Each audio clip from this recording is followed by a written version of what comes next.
Paperboy News, here to deliver y'all that daily report. Now, Norteno rapper Bands from the Rose got sick and tired of Lefty the Gunplay always dissing the North Side or the Nortenos, and he responded back in the most disrespectful way. So let's talk about it. Now, when Lefty does his interviews, but he always says something disrespectful towards the Nortenos. Now, I don't know if there was any Norteno rappers before Bands from the Rose, but as far as mainstreaming and getting interviewed on a big platform such as No Jumper, I'm pretty sure he's the only one to do it. Now, if you notice on every one of Lefty's interviews, no matter what platform he's on, he's always saying something disrespectful towards the Nortenos. And although Bands from the Rose is a Norteno and their enemies is the Sureños, he never said the disrespectful word towards the Sureños or even dissed them on camera until now. So let's break it down. Now, if you follow Lefty, you should already know by now he's from KHA13 or KHA13, and he got interviewed by many platforms in his area, so you should already know what it kind of looks like. And like I said, if you stay out here in LA, then you should already know the Sureños and the Nortenos don't like each other at all. So not only did Bands from the Rose pull up to Lefty the Gunplays area, but he shot a music video there dissing them. Now, if you guys can recall when Big Sad 1900 and DW Flames was going at it back and forth, Big Sad 1900 dropped a hot diss track.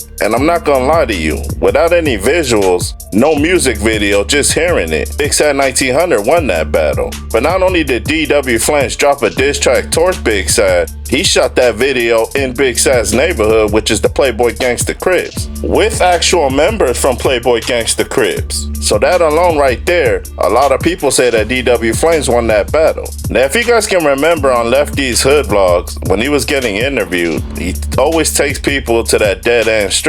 And he said that's the hangout spot where they be kicking it at. Well, I guess it's not only the hangout spot for the Kings Have a Rife 13 gang, but I guess it's the hangout spot for the Nortes as well. Because while Bands from the Rose was doing that diss video towards Lefty in his hood, he tagged up on their walls too. Now, you know how disrespectful it is for a Norteno to even be in a Sureños area? And on top of that, striking up their walls with their gang and the number 14 on it. Then on top of that, he dissed Lefty's mom. But the cold part about that verse is, when he was saying that, he was right in front of Lefty's front house. Then Bands from the Rose and his homies is what you would call banging out loud, because everybody knows that Lefty's a Southsider and they rock blue.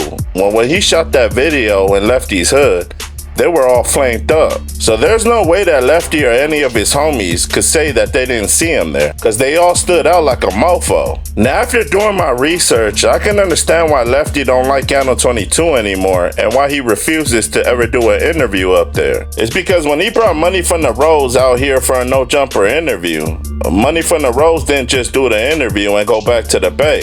He actually paid a visit up to Lefty's area and tagged up on their walls, and did something that no Norteno ever did on camera in history, which was come up there deep with a bunch of Norteno members and shoot a music video in the Southsiders' neighborhood. But I think the reason that Lefty's really mad is the fact that they shot that music video right in front of his mom's house, basically letting Lefty know to knock it off because they know where his mom lives. Now, although I agree with Lefty that Channel 22 does instigate a lot of things, I mean, he brought that on himself, because aside from No Jumper, he always been dissing the Nortenos. So I mean, what did he expect to happen when they actually came out here to LA? But y'all like, share, and subscribe to the channel. Y'all let me know what y'all think down in that comment section. It's Paperboy Newsstand. Y'all be safe and stay dangerous out there.